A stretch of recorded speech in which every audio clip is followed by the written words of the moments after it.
ይመስለኛል። ልዩነት ከሌለ ልትነግረን ትችላለህ።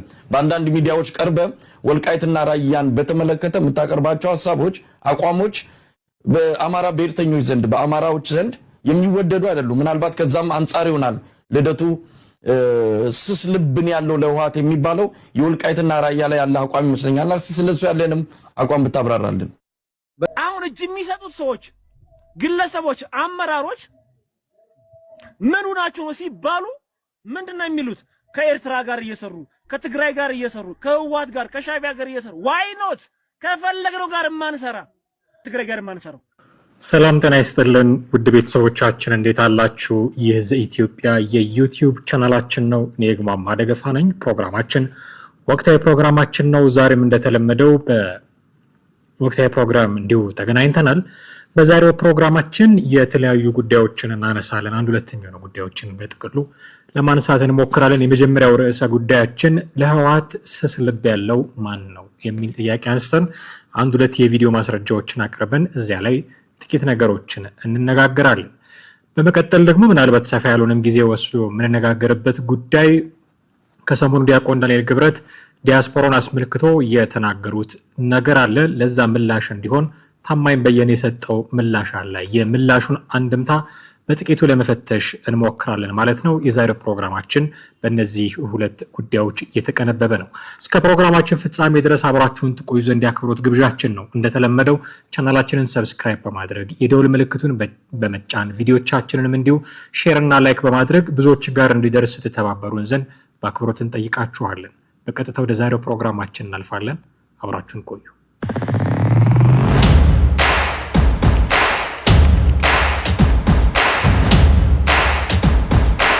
በመግቢያው ላይ ማለት እንደሞከርኩት የመጀመሪያው ርዕሰ ጉዳያችን የሚሆነው ለህወሓት ስስ ልብ ያለው ማን ነው የሚለውን ጥያቄ ለመመለስ መሞከር ነው።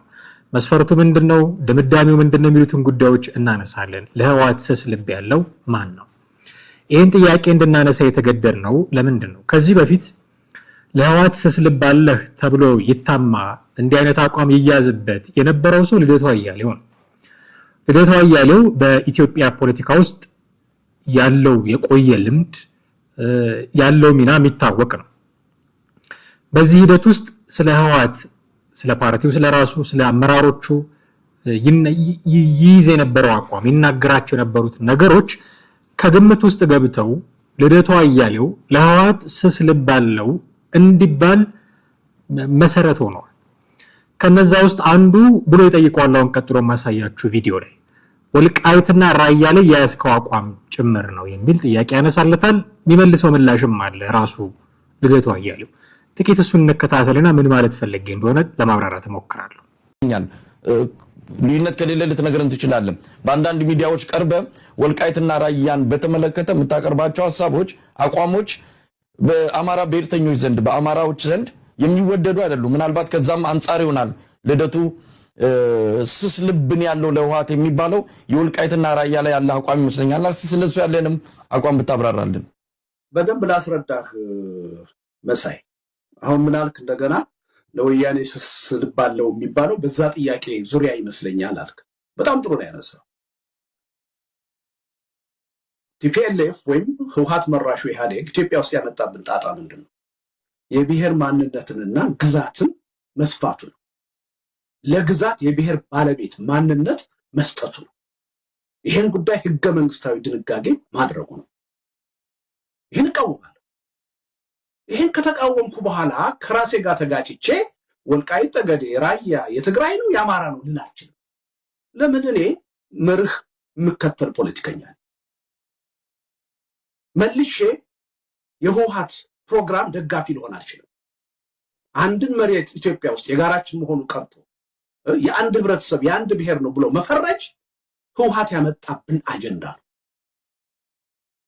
ህወሓትን ስለማልቀበል ህወሓት ያመጣውን አጀንዳ ስለማልቀበል ኢትዮጵያ ውስጥ አሁን ማንኛውንም ቦታ አዲስ አበባ ሊሆን ይችላል፣ መተከል ሊሆን ይችላል፣ ወለጋ ሊሆን ይችላል፣ ድሬዳዋ ሊሆን ይችላል፣ ወልቃይት ሊሆን ይችላል፣ ራያ ሊሆን ይችላል። ኦኬ፣ እንደሰማችሁት ነው የጥያቄው ድባብ ራሱ ወልቃይትና ራያ ላይ ያለ አቋም ለህወሓት ስስ ልብ እንዳለው ሰው ነው፣ ለህወሓት ፌቨር ያደረገ ነው አይደለ? ከዚህ ውስጥ አሁን አንድ ፕሪሚሲስ ማውጣት እንችላለን። ወልቃይትና ራያ የሚባሉ ምድሮች ላይ ለህወሓት ፌቨር የሚያደርግ አቋም መያዝ ማለት ለህወሓት ስስ ልብ መያዝ ማለት ነው። ጥያቄው ላይ ያለው መንፈስ ነው እያነሳው ያለሁት። ጥያቄው ላይ ያለው መንፈስ ወልቃይት እና ራያ የሚባሉ ምድሮች ላይ ህወሓትን ይጠቅማል፣ ለህወሓት ያደላል የሚባሉ አቋሞችን መያዝ በሆኑ ሰዎች አንደበት የለህወሓት ስስ ልብ ያለው ሰው ያስብላል ማለት ነው።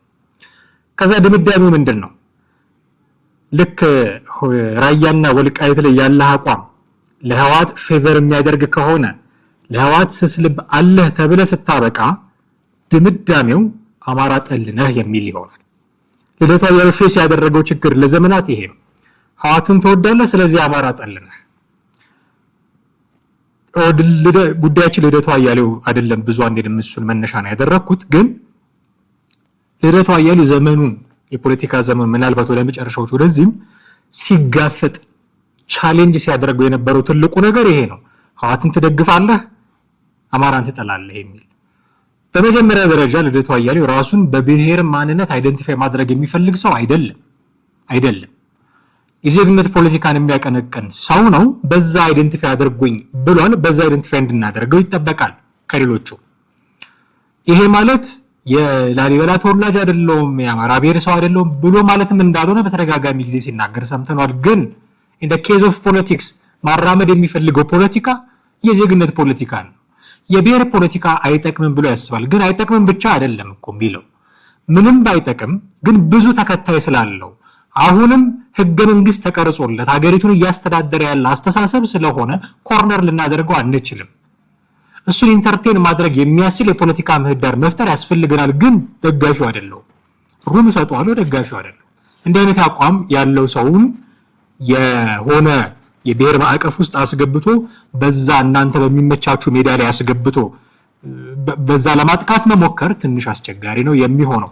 እንዲህም ሆኖ ግን በራያና በወልቃይት ላይ ያለ አቋም ለህወሓት ስለሚያደላ ስስ ልብ አለህ ለህወሓት፣ ስስ ልብ አለህ ለህወሓት ማለት ደግሞ አማራ ጠልነህ ማለት ነው የሚል ድምዳሜ ተይዟል። ኦኬ፣ መነሻችን የልደቱ አያሌው የጠየቀው ጥያቄ ነው። ይሄኛውን ሰውዬ ምንድነው የምንለው? ቀጥሎ መጋብዛችሁን ቪዲዮ ጥቂት ተከታተሉትና እንመለስ። አሁን እጅ የሚሰጡት ሰዎች፣ ግለሰቦች፣ አመራሮች ምኑ ናቸው ሲባሉ ምንድነው የሚሉት? ከኤርትራ ጋር እየሰሩ ከትግራይ ጋር እየሰሩ ከህወሓት ጋር ከሻዕቢያ ጋር እየሰሩ ዋይ ኖት ከፈለግነው ጋር ማንሰራ ትግራይ ጋር ማንሰራው ከኤርትራ ጋር ማንሰራው ለምንድን ነው? ከሱዳን ጋር ማንሰራው ለምንድን ነው? ከግብጽ ጋር ማንሰራው? እሺ አሁን የኔን ሰውዬ ምንድነው የምንለው?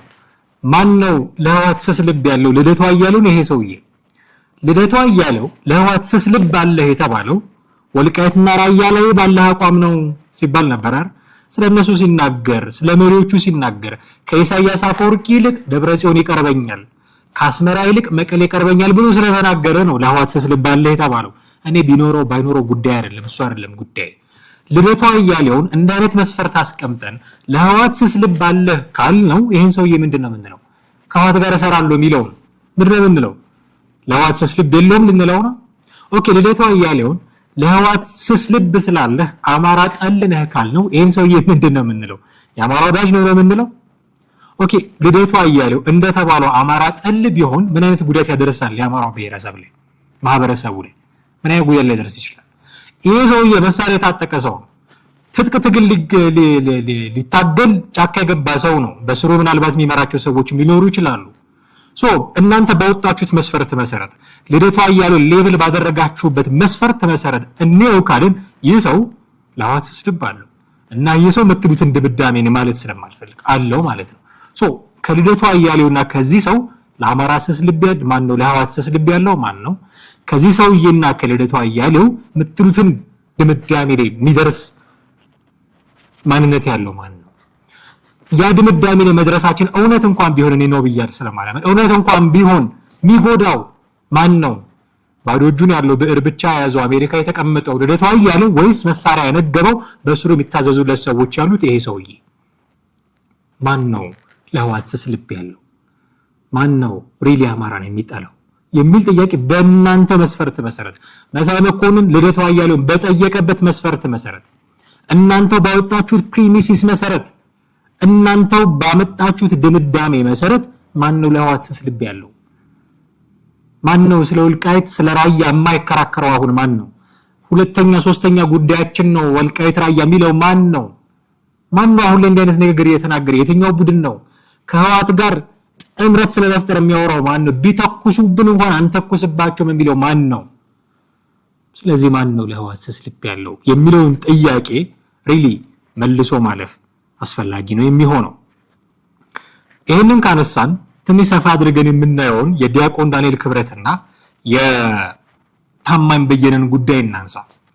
ታማኝ በየነ በቀደመ ጊዜው አርቲስት ነበረ። ሙዚቃዎች የሚጫወት መድረኮች የሚመራ ማለት አሳምሮ የሚመራ በቅርብ ጊዜ በነበረ ኢትዮጵያ ውስጥ ራፕን ማን ጀምረው ሂፕሆፕን ማን ጀምረው ለዛ ነው የሚባለው በሚል ከረከር ውስጥ አይ መጀመሪያም የጀመረው ታማኝ በየነ ነው እስኪባል ድረስ ያደረሰ መድረክ ላይ ተጽዕኖ መፍጠር የቻለ ሰው ነው። የማይታበል ሀቅ። ከዛው ፖለቲካል አፊሊዬሽኑን ደግሞ አለ። ለኢትዮጵያዊ ማንነት ለዜግነት ፖለቲካ ስስ ልብ ያለው ሰው ቅድም እንደ ልደቱ ለህወሓት ስስ ልብ አላችሁ ሲባሉ እንደነበረው ለዜግነት ፖለቲካ ለኢትዮጵያዊነት ስስ ልብ ያለው ሰው ምንም እንኳን ረጅም ጊዜ ውጪ ቢኖር ለኢትዮጵያ ድምጽ በመሆን የማይታማ የኢትዮጵያ ብርቅ ልጅ ቢባል የማያንስበት ሰው ነው ታማኝ በየነ። ዲያቆን ዳንኤል ክብረት ሰባኪ ነበሩ፣ ደራሲ ናቸው። አሁን የጠቅላይ ሚኒስትሩ የማህበራዊ ጉዳዮች አማካሪ ናቸው። ሁለት የተለያየ ዓለም ላይ ያሉ ሰዎች ፖለቲካ አገናኝቷቸዋል። አንደኛው አርቲስት ነበረ፣ ሌላኛው ቤተክርስቲያን ውስጥ ሰባኪ ነበረ። አንደኛው መድረኮች በመምራት ሙዚቃ በመጫወት ምናምን ነው የምናውቀው፣ ሌላኛው መጽሐፍ በመጻፍ ስለ ታሪክ ብዙ በማውራት የእይታዎቹን በማጋራት ብዙ ዲስኩሮችን በማሰማት የምናውቀው ነው። ሁለቱም ሰዎች አንድ ጠረጴዛ ላይ ያስቀምጧቸዋል። ፖለቲካ አንድ ወቅት አንድ የቴሌቪዥን ፕሮግራም የባህል ይመስለኛል ጠረፍን ታቋታላችሁ፣ ኪያ ድምጻዊቷ፣ እነሱ ወጣት ድምጻውያንና እነ መሐሙድ አህመድ አንጋፎቹን አንድ ላይ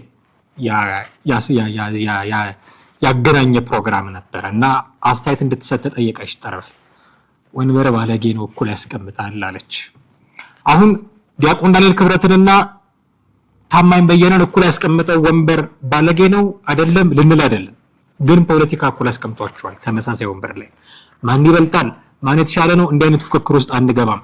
የተነሳው ጉዳይ ላይ ግን የምንላቸው ነገሮች ይኖራሉ።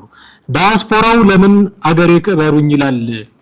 ማድረግ የነበረበት ብዙ ነገር ነበር። እኛንን ለሀገር የምንዋጋው ያለ ነው የሚል ጉዳይ ይዞ መጥተዋል። እንደምታውቁት ዲያቆን ዳንኤል ክብረት ይሄ ጉዳይ ታማኝ በየነን አላስደሰተውም። 8 ደቂቃ አካባቢ የሚረዝም ምላሽ ሰጥቷቸዋል ለጠቅላይ ሚኒስትሩ አማካሪ ለዲያቆን ዳንኤል ክብረት። እሱን እናነሳለን። ግን ዲያስፖራዎች ምንድነው ጥቅማቸው ለኢትዮጵያ? አውሮፓ፣ አሜሪካ ያሉ ዲያስፖራዎች ምንድናቸው? ምን ጥቅም አላቸው? ምን ማንክደው ጥቅም አላቸው? ለምሳሌ የኢኮኖሚ ድጋፍ ሬሚታንስ አሁን ከነሱ የሚገኝ ነው። የውጭ ምንዛሬ ዲያስፖራ ወደ ሀገር ውስጥ የሚልከው ገንዘብ ነው። እንደምታውቁት ለኢትዮጵያ ዋነኛ የውጭ ምንዛሬ ምንጯ ነው። እንደምታውቁት በኤክስፖርት ብዙ የምንታወቅ ሰዎች አይደለንም። የተወሰነ ቡና ኤክስፖርት እናደርግ ይሆናል እንጂ ያን ያህል ኤክስፖርት ላይ ብዙ የሰራን ሰዎች አይደለንም። ሰነፎች ነን። ይሄን መዋጥ ያስፈልጋል። ይሄን ሰነፎች ነን። መስራት፣ ከዲያስፖራው ጥገኝነት መላቀቅ፣ በኤክስፖርታችን መጠን የውጭ ምንዛሬ ማስገባት የምንችልበት አቅም መፍጠር የሚገባን ሰዎች ነበርን። ግን ዲያስፖራው ነው የውጭ ምንዛሬ ምንጫችን፣ ትልቁ ምንጫችን እሱ ነው። ይህ ገንዘብ የቤተሰብን ኑሮ ከመደገፍ ባለፈ የሀገሪቱን የውጭ ምንዛሬ ፍላጎት ኢቭን በማሟላት ረገድ ትልቅ አስተዋጽኦ የሚያበረክት ነው። ለኢንቨስትመንትም ጭምር ብዙ ዲያስፖራዎች በሪል ስቴት፣ በጤና፣ በትምህርት፣ በቴክኖሎጂ በተለያዩ ነገሮች ላይ ኢንቨስት ያደርጋሉ። ኢትዮጵያውያን፣ ትውልደ ኢትዮጵያውያን በአውሮፓ በአሜሪካ የሚኖሩ። ስለዚህ እንዲህ አይነትም ጥቅም አላቸው ከኢኮኖሚ አንፃር። እውቀት፣ ቴክኖሎጂ ሽግግር በማድረግ ረገድ ለምሳሌ ሙያዊ እገዛ ያደርጋሉ። በአሜሪካ በተለያዩ አውሮፓ ሀገሮች ያሉ በተለያዩ መስኮች ላይ ለምሳሌ በሕክምና፣ በኢንጂኒሪንግ እና በኢንፎርሜሽን ቴክኖሎጂ ላይ እውቀት ያላቸው የሰለጠኑ አድቫንስድ የሆኑ ቴክኖሎጂዎችን አክሰስ ማድረግ የቻሉ ዲያስፖራዎች ወደ ሀገር ሲመጡ ይሄንን ያካፍላሉ፣ የልምድ ልውውጥ ያደርጋሉ። በዩኒቨርሲቲዎች በምርምር ማዕከላት በማስተማር በማማከር እንዲህ አይነት የልምድ ልውውጦች ያደርጋሉ። ስለዚህ በጣም ትልቅ ጥቅም የሚሰጡ ናቸው። ዲፕሎማቲካሊ ለሀገር ገጽታ ግንባታ ያላቸው ማስተዋጽኦ በጣም ከፍ ያለ ነው።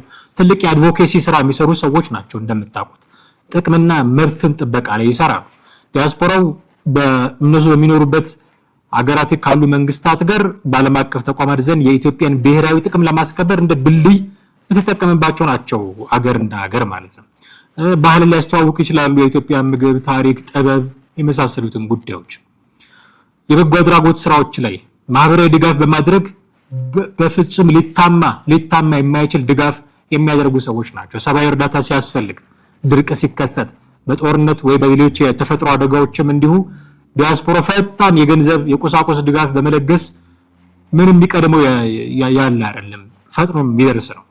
በልማትም ብትወስዱት በትውልድ አካባቢዎቻቸው ትምህርት ቤቶች ይሰራሉ፣ ጤና ጣቢያዎች ያቋቁማሉ፣ የመጠጥ ውሃ ፕሮጀክቶችን ይገነባሉ። ይሄ ሁሉ ዲያስፖራዎች ለኢትዮጵያ የሚሰጧት ጥቅም ነው። በተለይም አሜሪካና አውሮፓ ያሉ አረብ ሀገር ያሉ ዜጎቻችን ቤተሰቦቻቸውን በነፍስ ወከፍ የሚደግፉት ድጋፍ ተሰብስበው በጣም ትልቅ አስተዋጽኦ የሚያደርግ ነው። የሚልኩት ዶላር ሪሚተንስ ነው። እንደምታውቁት ከፍተኛ ውጭ ምንዛሪያችንን ሊሸፍን የሚችል ነው። እጥረት አለብን ኦፍ ኮርስ፣ ግን ከዚህም በላይ ደግሞ እንዳንታመም የሚያደርገው የነሱ ነው። ቤተሰቦቻቸውን የሚደግፋሉ። አትሊስት ሜዳ ላይ የሚወድቅ ጎዳና የሚወጣ ቤተሰብ እንዳይኖር በማድረግ ረገድም ትልቅ አስተዋጽኦ አላቸው ማለት ነው።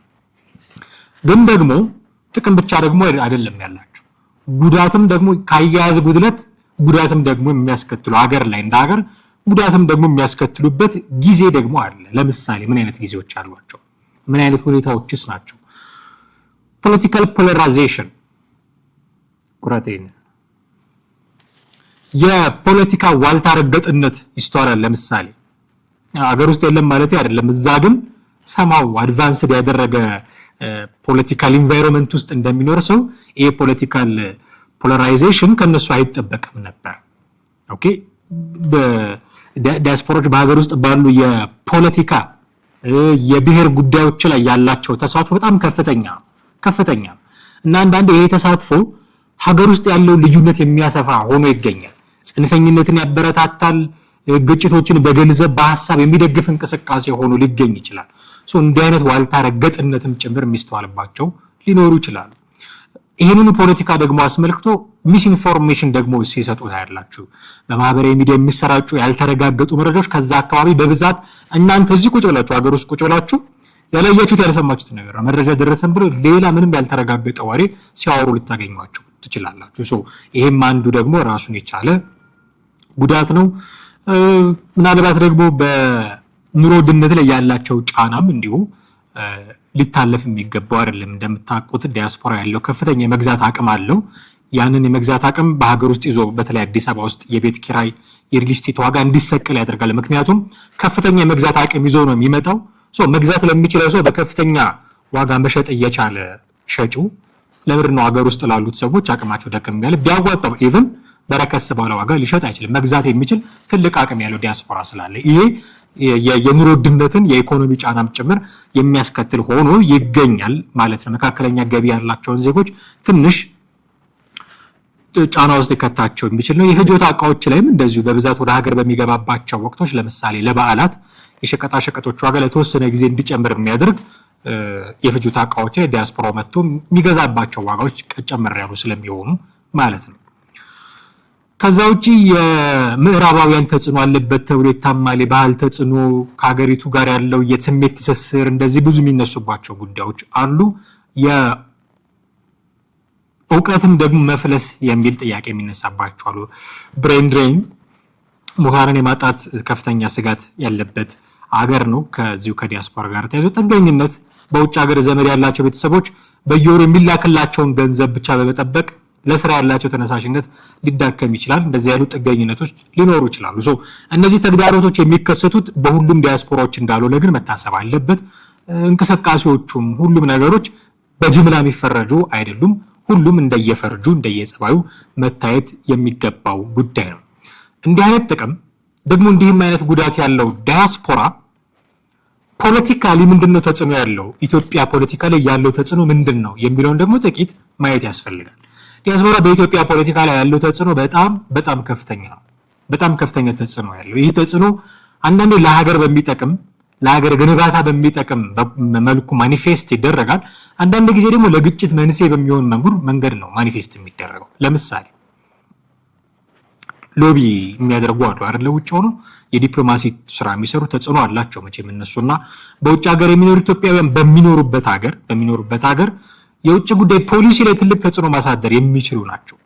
ለምሳሌ በአባይ ግድብ ዙሪያ ሰላማዊ ሰልፎችን በማድረግ በሉዓላዊነት ጉዳዮች ዙሪያ የተለያዩ መንግስታት በኢትዮጵያ ላይ ጫና እንዳያደርጉ ሰልፎችን በማድረግ ለህግ ማውጫ ምክር ቤት የመሳሰሉ ለኮንግረሱ ደብዳቤ በመጻፍ ብዙ ጊዜ ሲሟገቱ እናያለን። በሁለቱም ሳይድ ነው ጫና እንዳያደርግ እኛ ሉዓላዊነታችን መከበር አለበት በሚል ደግሞ በሌላም መልኩ የሰብአዊ መብት ጥሰት እየተደረገ ነው ጫና ማድረግ አለባችሁ በሚለው በሁለቱም መልኩ ኮንግረስ ድረስ ደብዳቤ እየጻፉ ተጽዕኖ ማሳረፍ የሚችሉ ናቸው። ዲያስፖራዎች እንደምታውቁት ዓለም አቀፍ ተጽዕኖ አላቸው በተለያዩ ዓለም አቀፍ ተቋማት ለምሳሌ እንደ ዩናይትድ ኔሽን እንደ IMF ባሉ ውስጥ የሚሰሩ ዲያስፖራዎች የኢትዮጵያ ድምጽ እንዲሰማ በማድረግ ትልቅ ሚና ነው ያላቸው።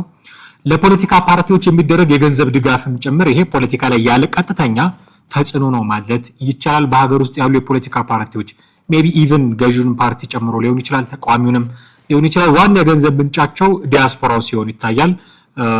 ታማኝ በየነም ለጠቅላላ ዲያቆን ዳንኤል ክብረት በሰጠው ምላሽ ላይ እኛኑ ነው መታችሁ የለመናችሁን ገንዘብ $1 አዋጡ ያላችሁ እንደዚህ አይነትም ነገሮች ስላሉ ነው። ይሄ የገንዘብ ፓርቲዎች ምርጫ እንዲያሸንፉ ሊያደርጋቸው ይችላል። የተደራጀ እንቅስቃሴ እንዲያደርጉ ሊረዳቸው ይችላል። ችግሩ ገንዘብ የሚሰጥ አካል አጀንዳ አብሮ ሴት ያደርጋል። ፋይናንስ የሚያደርግ ሰው ነው አጀንዳ ሴት የሚያደርግልህ። ስለዚህ እንዲህ አይነት ጉዳዮችም ደግሞ ይከሰታሉ ማለት ነው። የማህበራዊ ሚዲያና የሐሳብ መሬት ኦፒኒየን ሊደርሺፕም ከነሱ የሚመነጭ ነው። ብዙ የሀገር ውስጥ መረጃዎች የሚያገኙት ዲያስፖራ ሚዲያዎች ዩቲዩብ ላይ ፌስቡክ ላይ ከውጭ ካሉ ነው። ሰማው በነፃነት ይሰራሉ ተብሎ የሚታመኑት እነሱ ስለሆኑ የሀገር ውስጥ የሚያሉ ሰዎች ከነሱ መረጃ ለመሰብሰብ ጥረት ሲያደርጉ ስለሚታይ እነዚህ ሁሉ ተጽዕኖ እንዲፈጥሩ ያደርጋቸዋል። አክቲቪዝም በውጭ ሀገር ያሉ አክቲቪስቶች በሀገር ውስጥ ያለውን ወጣት ለተቃውሞ ወይንም ለድጋፍ በመቀስቀስ ረገድ ትልቅ ሚና ይጫወታሉ። ለግጭትም ለሰላምም ያላቸው ሚና እንዲሁ በጣም ትልቅ ነው። ለምሳሌ የብሔር ፖለቲካን በማፋፋም ረገድ ሀገር ውስጥ ካሉት ይልቅ ውጭ ያሉት በጣም ተግተው ሲሰሩ እናያለን። እሱ እንዲረግብም ደግሞ ውስጥ ካሉት ይልቅ ውጭ ያሉት በጣም ተግተው ሲሰሩ እናያለን። የሰላም አማላጅ ሆነው የተማሩ የሰለጠኑ ዲያስፖራዎች በድርድር በሰላም ግንባታ የሚያምኑ እንዳሉ ሁሉ ደግሞ የለም በትጥቅ ትግል ነው እንዲህ በማድረግ ነው ደግሞ መንግስት በመገልበጥ ነው በሽግግር መንግስት ነው ብለው ደግሞ የሚሉ አሉ። ሐሳብ ያንሸራሽራሉ። ወደድንም ጠላንም ግን የኢትዮጵያ ፖለቲካ ላይ ዲያስፖራው ያለው ተጽዕኖ ቀላል አይደለም። በጣም ትልቅ ተጽዕኖ ነው ያለው ማለት ነው። ስለዚህ እንዲህ አይነት ተጽዕኖ ፖለቲካሊም ኢኮኖሚካሊም እንዲህ አይነት ተጽዕኖ ማሳረፍ የሚችለው ዲያስፖራውን የተመለከተ ንግግር ሲናገሩ ዲያቆን ዳንኤል ክብረት ድጋፍም ተቃውሞም ይጠበቃል። ኦፍ ኮርስ የታማኝ በየነ ተቃውሞ ደግሞ ወቅታዊ ተቃውሞ እሱ ነው። የቅርብ ጊዜው ከሌሎቹ የቅርብ ጊዜው የሱ ተቃውሞ የመለሰላቸው ነገሮች አሉ ስላነሱት ነገር። እኔ አሁን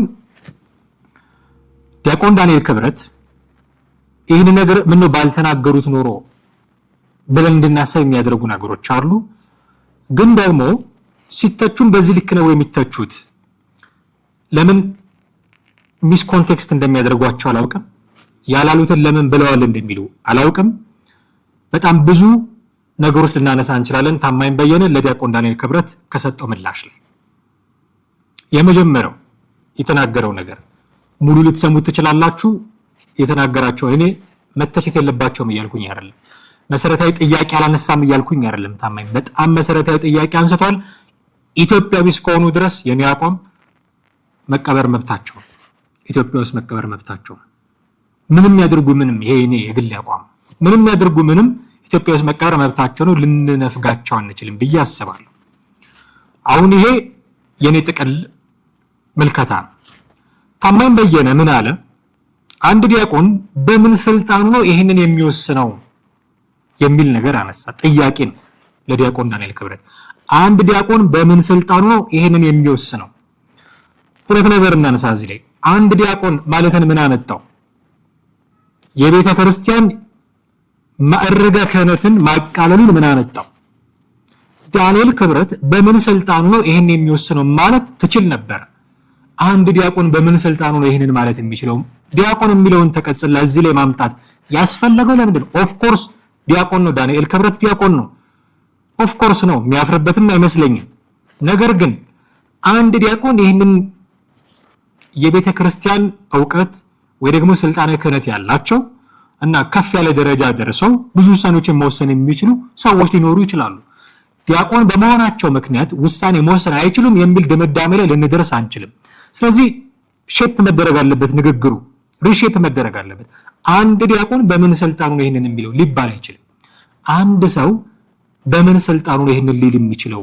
አንዱ ዳንኤል ክብረት በምን ስልጣኑ ነው ይሄንን ሊል የሚችለው የሚል ጥያቄ ማንሳት ትችላለህ። አንድ ዲያቆን ብሎ ማንነቱ ላይ መምጣቱ ምን አስፈለገ?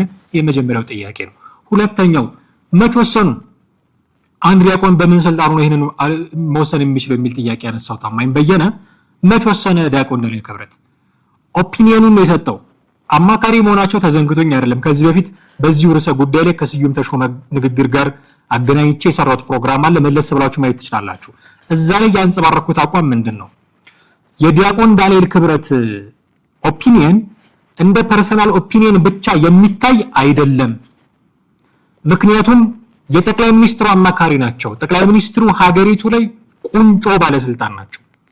እሳቸው የሚሉት ነገር ለመፈጸም በጣም ቅርብ ነው። ተከራክሮ ተሟግቶ ካቢኔያቸው ምክር ቤቱም የተወካዮች ምክር ቤት ማለት ነው ሊያስቀራቸው ይችላል ብዬ ብዙ አላስብም።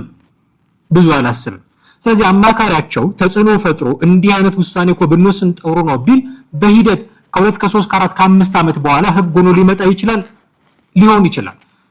ስለዚህ ፐርሰናል ኦፒኒየን ነው የሚለውን የስዩም ተሾመ ንግግርን ስንተች ነበረ ባለፈው ፕሮግራማችን። ፐርሰናል ኦፒኒየን ብቻ ላይሆን ይችላል። አማካሪ ስለሆኑ የጠቅላይ ሚኒስትሩ ማህበራዊ ጉዳዮች አማካሪ ስለሆኑ ይሄንን ቢያማክሯቸው ተጽዕኖ ማምጣት የሚችል ኦፒኒየን ነው ብዬ አስተያየት ሰጥቻለሁ።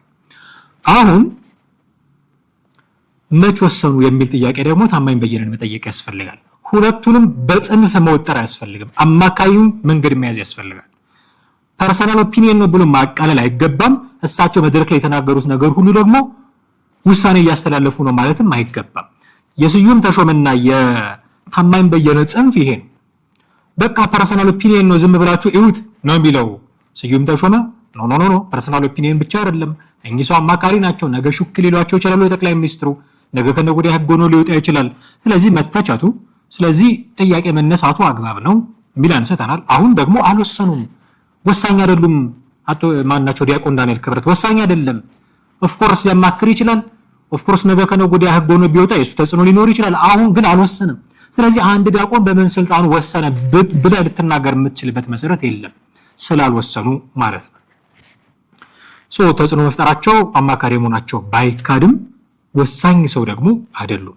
ስለዚህ አንድ ዲያቆን የሚለው የሚያቃልል ንግግር ዲያቆንን ማቃለያ ከእውቀት ከስልጣን ዝቅ ማድረግ ያድርጎ መግለጹ አግባብ እንዳልሆነ ሆኖ እሱን ትተን ግን አልወሰኑም ሁሉ የወሰኑት ውሳኔ የለም።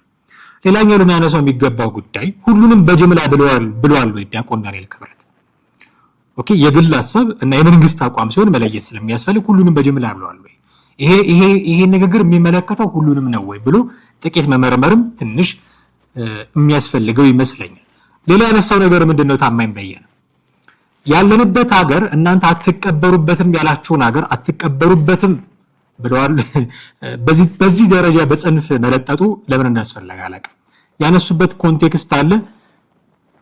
ኦፍ ኮርስ የተቃውሞ ፖለቲካ በጣም ሊያጎነው ስለሚችል ጉዳዩን ሊያከራው ስለሚችል እንዲህ አይነት ወርዶችን መጠቀማቸው ብዙ ሊያስገርመን አይችልም። ግን ያነሱት ነገር ምንድነው? አንዱ አትቀበሩበትም ያላችሁን አገር ከሱ እና እናንተ ከምትከለክሉን ሀገር የበለጠ የሚያምር ቦታ እኮ ልንቀበር እንችላለን። ያለንበት ሀገር እንደዛ ነው እና የተፈጠርንበት መሬት ስለሆነች ነው፣ የተፈታችንን በዚያ ስለሆነ ነው መቀበር የፈለግነው እንጂ ስለ ውበቱ ስለምኑ ቢሆንማ ያለንበት ሀገር ይበልጣል እኮ በውበት። ኦኬ፣ እሱን ውበት ለማምጣት ነው አንዳንድ ዶላር አዋጡ የተባላችሁት ታማኝ። ያን እግር ላይ የተደፋ ጊዜ ማለት ነው። አሁን ዲያቆን ዳንኤል ክብረትን በጠቅላይ ሚኒስትሩ ደጋፊነት በብልጽግና ፓርቲ ደጋፊነት መክሰስ አይችልም። ታማኝ በየነ አይችልም። ታማኝ በየነ ኦፒኒየን ሊደር ነው። የዛሬ አይደለም የብዙ ዘመናት ኦፒኒየን ሊደር ነው። እነ ብርሃኑ ነጋ በሚያዘጋጇቸው የግንቦት 7 የተቃውሞ መድረኮች ላይ አሜሪካን ሀገር በጣም ትልቅ በጣም በአርካይቭ እሱና ወንድሙ ተቦርነ በጣም በአርካይቭ እንደማይታሙ ታውቃላችሁ። የተለያዩ ማስረጃዎችን እያወጣ በቪዲዮ ጭምር በጣም የተጋጋለ ንግግር ያደርግ የነበረ የቀሰቀሰ የነበረ ኦፒኒየን ሊደር ነው ታማኝ በየነ። ስለዚህ እሱ ሲናገር ይነስም ይብዛም የሚከተሉት ሰዎች አሉ፣ ፋኖች አሉት። ይሄ ኦፒኒየን ሊደር ነው ጠቅላይ ሚኒስትሩ ድልድይን ገባ ግድግዳን እናፍረስ ብለው ጉዞ ሲያደርጉ እግራቸው ላይ ተነጥፎ የጠበቀው የሚከተሉትን ሰዎች በሙሉ የሚወክል መነጠፍ ነው የተነጠፈው። እንደዛ አድርጎ ሲያበቃ አሁን ዲያቆን ዳንኤል ክብረትን ለብልጽግና ጥብቅና በመቆም ለጠቅላይ ሚኒስትሩ በማሸብሸብ ሊከሰው አይችልም። ይሄ የሞራል ልዕልና የለውም። ምንም ያልተነካካ ሰው ቢሆን ኦኬ ሄዶ ተደፍቷል እግር ስር። እንደዛ ያደረገ ሰው ዲያቆን ዳንኤል ክብረትን በብልጽግና ደጋፊነት ሊከስ መነሳቱ አግባብ አይደለም። የሆነውን ሐሳቡ ላይ እናውራ። እናንተ የከለከላችሁን ሀገር ከሱ ከሚበልጥ ሀገር ላይ ያለነው እዚህም ብንቀበር እሱን እንድንፈጥር ነው $1 አምጡ የተባላችሁት አመጣችሁ ወይ? $1 የሚለውን የእሸቱ መለሰ የኮሜዲያን እሸቱ መለሰ ስታንድ አፕ ኮሜዲ የራሱ ዶንኪ ቲዩብ ላይ ገብታችሁ ይሁት እንዴት እንዳልሰጣችሁ በዝርዝር እዛ ላይ እየሳቃችሁም ጭምር ታዩታላችሁ። እሱን ለመፍጠር ነበር $1 አምጡ የተባለው። ሌላ ነገር ምን አነሳ ታማኝ በየነ? ዲያስፖራዎች አገራቸው ላይ አይቀበርም የሚል ህግ ከህገ መንግስቱ ጠቅሰው ሊያሳዩኝ ይችላሉ ወይ ዲያቆን ዳንኤል ክብረት የሚል ጥቅስ አነሳ። ዲያቆን ዳንኤል ክብረት ህገ መንግስቱ ላይ እንደዚህ የሚል አለ ብለዋል እንዴ? ብለዋል እንደዛ? ይሄ ነገር ህግ ነው ይሄው አንቀጹ ይሄው ንዑስ አንቀጹ ብለዋል ወይ? ሳይሉ ህግ ነው ሳይሉ ውሳኔ ነው ሳይሉ እኔ እንደውም ብለው ኦፒኒየናቸውን እየተናገሩ በኦፒኒየን ደረጃ መቀለል እንደማይገባው ቀደም ተናግሬያለሁ። ከኦፒኒየን ከፍ ያለ ነው ብዬ ነው ማምነው። ግን ህገ መንግስት ላይ ያለ ነገር ነው ወይ ብለ ደግሞ አንቀጽ ጠቅሰ ልትጠይቃቸው ደግሞ አትችልም። ይሄም ደግሞ በራሱ በሌላ የተለጠጠ ነው። አዋጅ አይደለም፣ እያወጁ አይደለም ያሉት ዲያቆኑ ማለት ነው። ሌላ ያነሳው መከራከሪያ ምንድነው? ታማኝ በየነ የውጭ ሀገር ዜጎች በኢትዮጵያ ተቀብረዋል። ታዲያ እነዚህ ሰዎች ሊባረሩ ነው ወይ? ለምንድን ነው ያልተጻፈ የምታነቡት? መቻሉ እንደዛ ዲያቆን ዳንኤል ክብረት መቻለ እንደዛ የዚህ የተቀበሩ አሉ አውጥተን እናባራለን መቻሉ እንዴ? ለመቃወም እኮ የግድ ያልተባለ ነገር ማለት የለብንም። ባሉት ነገር መቃወም አለብን። እኔ ይሄን ነገር ባሉት ፐርሰናል አቋሜ ምንድነው? መቀበር መቻል አለባቸው። እዚህ ሁሉ መቀበር መቻል አለባቸው። እኔ አቋም እሱ ነው። ኢትዮጵያዊ እስከሆኑ ድረስ በአገሩ ቢቀበር ተቃውሞ የለኝም። ባበረከተው አስተዋጽኦ ምናምን አይደለም፣ ባስተዋጽኦ አይደለም። በቃ ኢትዮጵያዊ እስከሆነ ድረስ ባበረከተው አስተዋጽኦ ማቢውን እዚሁ ሀገር ተቀምጦ ሞቶ እየተቀበረ ያለ ለሀገር እድገት ኢምንት አስተዋጽኦ የሌለው ስንት ሰው አለ? ኢምንት አስተዋጽኦ የሌለው። ስለዚህ የምትቀበረው ማትቀበረው ባበረከተው አስተዋጽኦ አይደለም። ኢትዮጵያዊ ነህ በቃ እዚህ ትቀበራለህ፣ ብዙ አትልፋ። ይሄንን ነው መቀበል ያለብን ብዬ አምናለሁ። ስለዚህ አልደግፈውም። የዲያቆን ዳንኤል ክብረትን አቋም አልደግፈውም ማለት ግን ያላሉትን ነገር ሁሉ እያመጣው ደፈድፋለሁ ማለት አይደለም። አላሉማ የውጭ ዜጎችን መቃብር ፈንቅለን አስከሬናቸውን አውጥተን እንጣል አላሉ። ወደ ሀገራቸውን መልስ አላሉ። ለምንድን ነው ይሄንን እንደ መከራከሪያ አምጥቶ መጠቀም የሚገባ? በጣም የሚያሳዝነኝ ነገር መከራከር፣ ማውራት፣ መወያየት የሚገባን በህይወት እያለን በምንሰራው ስራ ነበር። አሁን የምንከራከረው ከሞትን በኋላ የት እንቀበራለን በሚል ይሄን ያህል ተስፋ ቆርጠናል በህይወታችን። ከሞትክ በኋላ ጅብስ ቢበላ በምን ታውቃለህ? ከሞትክ በኋላ ጎርፍ ወስዶህ ቢሆን በምን ታውቃለህ? ከሞትክ በኋላ አንዳች ነገር ሆነ ሊሆን ይችላል በምን ታውቃለህ? እሱ ላይ ለምንድን ነው የምንከራከረው? በህይወት እያለን ምን እንስራ? እንዴ ታማኝ በየነ ያልካትን አንተ የምትኖርባቸው ሀገሮች እንዴት እንፍጠር ኢትዮጵያ ውስጥ? እሱ ላይ መነጋገር እኮ ነበር የሚበልጠው። ዲያቆን ዳንኤል ክብረት እዚህ መጣ አይቀበሩም ከማለት በፊት እዛ ሆነው ሀገር እንዴት ይጠቅማሉ እሱ ላይ ማውራት ነበር እኮ የሚጠቅመው። ከሞት በኋላ ይሄ የሃይማኖቶች ጉዳይ ነው። ከሞት በኋላ ስላለ ህይወት መስበክ የነሱ ጉዳይ ነው። እዚህ ጥሩ ነገር ብታደርጉ እዛ መንግስተ ሰማያት ትገባላችሁ፣ እዚህ መጥፎ ነገር ብታደርጉ እዛ እሳት ይጠብቃችኋል። የሃይማኖቶች ስራ ነው። የፖለቲከኞች ስራ ከሞትን በኋላ ዋጋ የለውም። እዚህ ምድር እስካለን ነው ፖለቲካ የሚሰራው። እንዴት ሀገር ትደግ፣ እንዴት ትበልጽግ፣ እንዴት አድርጋ ዜጎቿን በሰላም ታኖር፣ እንዴት አድርጋ ዜጎቿን ትመግብ፣ እዚህ ላይ ነበር ማውራት የሚገባን። በህይወት ሆነን መስራት የሚገባን ስራ እያለ ከሞቱ በኋላ ለምን ይቀበራሉ የሚል ጥያቄ ዲያቆን ዳንኤል ክብረት ማንሳት አልነበረባቸውም። ከሞትክ በኋላ ስለሚፈጠረው ነገር ታማኝ በየነ መተህ እንደዚህ መጮህ አልነበረብህም። የሚያሳዝነኝ እሱ ነው።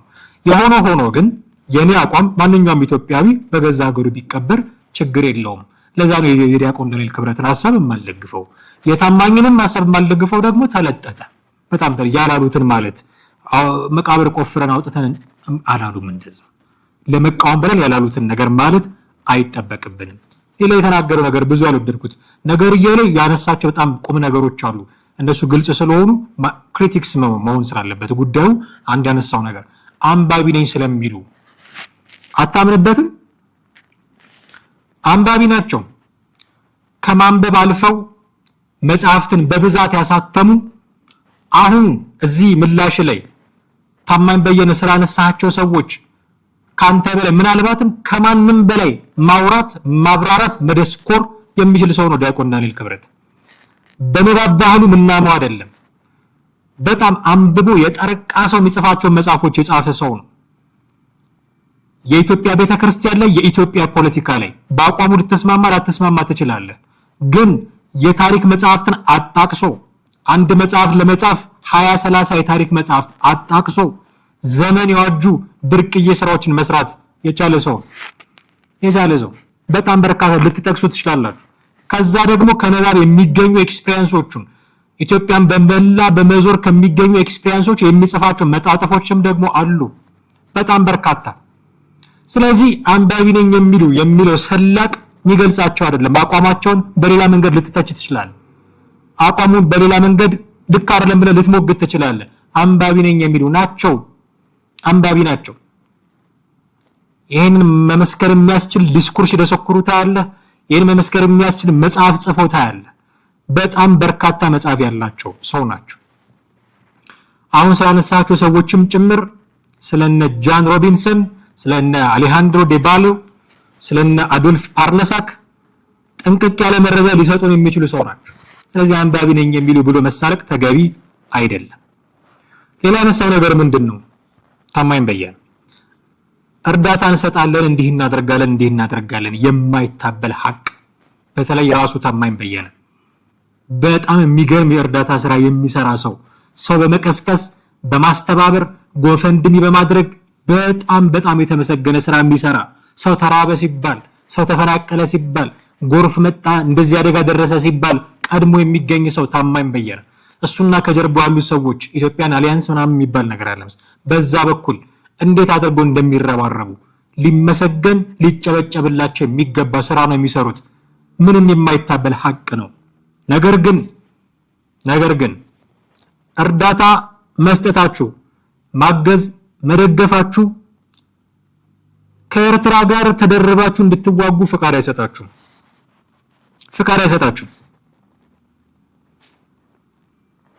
ምክንያቱ ለምንድን ነው ይሄንን ያነሳሁት? አገር ውስጥ ለመከበር ኢትዮጵያዊነቱን አይደለም መስፈርት ያደረገው ታማኝ በየነ። መስፈርት በደንብ ስሙት፣ ምላሹን ግቡና ያነሳቸው ምሳሌዎች እነ ጃን ሮቢንሰንን እና አሌሃንድሮ ዴልባዮን የኩባውን እና አዶልፍ ፓርነሳክን አንስቶ ማስረጃ ያመጣው የውጭ ሀገር ሰዎች ሆነው ለኢትዮጵያ የተዋጉ ናቸው የሚል ነው። ስለዚህ መቀበር አለባቸው። እናንተ ለኢትዮጵያ ስላልተዋጋችሁ የሚል የዲያቆን ዳንኤል ክብረት ንግግር ወስዶ እንደሆነ ይገባኛል። ግን መከራከር ይገባው የነበረው ኢትዮጵያዊ ነኝ፣ ስለዚህ ኢትዮጵያ ነው የሚቀበረው፣ መብቴ ነው የሚል ነበር ያነሳው። ግን ክርክር ለኢትዮጵያ የተዋጉ ስለሆኑ፣ ስለዚህ መሰረቱ ለኢትዮጵያ መዋጋት አለመዋጋት መሆን አልነበረበትም። ነገር ግን ለኢትዮጵያ መዋጋት አለመዋጋት ከሆነ መስፈርቱ እሱ ከሆነ ታማኝ በየነ ባመጣው መስፈርት መሰረት ለኤርትራ እንዋጋለን ያሉ አሉ። እና አዶልፍ ፓርነሳክማ ለኢትዮጵያ ተዋግተው ነው ሰየው ነው። ለኢትዮጵያ መዋጋት ኢትዮጵያ ውስጥ ለመቀበር ክራይቴሪያ ከሆነ ለኤርትራ የሚዋጉት በነገራችን ላይ ከሱዳን ጋር ሲዋጉ አይደለም። ከኢትዮጵያ ጋር ቢዋጋ ኤርትራ ከኢትዮጵያ ጎን አልሰለፍም፣ ይልቅስ ከኤርትራ ጋር እሰለፋለሁ ያሉ ሰዎች አሉ። በታማኝ በየነ መስፈርት መሰረት ክራይቴሪያ መሰረት ኢትዮጵያ ውስጥ ለመቀበር እንደና አዶልፍ ፓርለሳክ ለኢትዮጵያ መዋጋት ያስፈልጋል በሚለው ክራይቴሪያ መሰረት ይልቃል ጌትነት ኢትዮጵያ ውስጥ ይከበራል ወይ? ይሄ መመለስ ያስፈልጋል። እንደነ ጥያቄዎች ሊመጡ እንደሚችሉ ጥቂት መገንዘብ ያስፈልግ ነበር። እነዚህ የተነሱ ሰዎች ለኢትዮጵያ እንዋጋለን ያሉ የተዋጉም ናቸው። ባዳ ለማለት የሚያስቸግሩ ናቸው። የውጭ ሀገር ሰዎች ናቸው። በደም አንዛመድም። ኦፍ ኮርስ ባዳዎች ናቸው። ግን ያደረጉት ነገር ባዳ እንድንላቸው አያደርግም። የኛ ሰው ሆኖ ከኤርትራ ጎን እንሰለፋለን ያሉትስ እነሱም ቢሆኑ እዚሁ ይቀበሩ። እኔ ችግር የለብኝም እዚሁ ቢቀበሩ። በታማኝ በየነ ክራይቴሪያ መሰረት ግን ለሀገር በመዋጋት ከሆነ እዚህ የሚቀበሩት እነዚህ ሰዎች እንዳይቀበሩ እያለ ነው ማለትም ጭምር። ከዛ መጨረሻ ላይ የሰጠው ማስፈራሪያ ከኛ ነው ብዙ ገንዘብ የምታገኙት፣ በቅርብ ጊዜ እናሳያችኋለን ኢኮኖሚያችሁን እንዴት ተጽዕኖ እንደምናሳርፍ። ዳንኤል ክብረት ተናገረን ብለህ ላክስት ላጎት ለወንድም ለእህት የምትልከውን ዶላር ልትቀንስ ነው? ህዝብ ቢራብ ልትጨክን ነው? ዲያቆን ዳንኤል ክብረት ተናገረን ብለህ በቃ እዚህ ድረስ ነው ሀገራችሁን የምትወዱት? ዳንኤል ክብረት እስኪናገራችሁ ድረስ፣ ስዩም ተሾመ እስኪናገራችሁ ድረስ ነው የምትወዱት ሀገራችሁን? ኢቭን ጠቅላይ ሚኒስትሩስ ቢናገሯችሁ እሳቸው እስከሚናገሯችሁ ድረስ ነው የምትወዱት ሀገራችሁን? አንድ ሰው የሆነ ፕሮግራም ላይ ተናገረኝ ብላችሁ ገንዘብ አንልክም ለማለት የደፈራችሁ በረሃብ ቢሞት አንተ ትልክለት የነበረው ሰው በረሃብ ቢሞት ኦፍ ኮርስ ዲስአድቫንቴጅ ያለው ቅድም እንዳነሳ ነው እንዳይሰራ ሊያደርገው ይችላል። ያንተን በወር የምትልከውን እርጥባን እየጠበቀ የሚበላ ከሆነ እንዳትሰራ ሊያደርገው ይችላል። ሰርቶ መብላት አለበት ምናምን። ግን የመስራት አቅም የሌላቸው ምናልባት አቅመ ደካሞች የተፈናቀሉ ምንም ቢያሉ ሊሆኑ ይችላሉ። ለዲያቆን ዳንኤል ክብረት ብለህ ነው የምትከለክለው? እሱን ለዲያቆን ዳንኤል ክብረት ብለህ ገንዘብ የምትከለክል ከሆነማ እናና ተዋጋ ቢልህም አትዋጋም ማለት ነው። ለዲያቆን ዳንኤል ክብረት ብለህ ግብጽ መታ ብትወረን፣ ሱዳን፣ ጎንደር፣ ባህር ዳር ምናምን ብትገባ፣ ሶማሊያ እንደለመደችው ድሬዳዋ ድረስ ብትመጣ ለዲያቆን ዳንኤል ክብረት ብለህ ላትመጣ ነው? ላትዋጋ ነው? እንደዚህማ ከሆነ ዲያቆን ዳንኤል ክብረትን እውነተኛ እያደረግከው ነው ማለት ነው።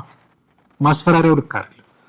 የሆነ ሆኖ ዲያስፖራው ሁሉም እንደዚህ ነው ማለት አይደለም። ዲያስፖራው ሁሉም እንደዛ ነው ማለት አይደለም። ሀገሩን የሚወድ ለሀገሩ የበለጠ አስተዋጽኦ የሚያበረክት ናና ተዋጋ ቢባል ቅር የማይለው ባንዲራ ይዞ በማልቀስ የማይታማ ብዙ አለ። ደግሞ እንደነ ኢንጂነር ይልቃል ጌትነት ከኤርትራ ጋር ተሰልፌ ዋጋለሁ የሚልም አለ።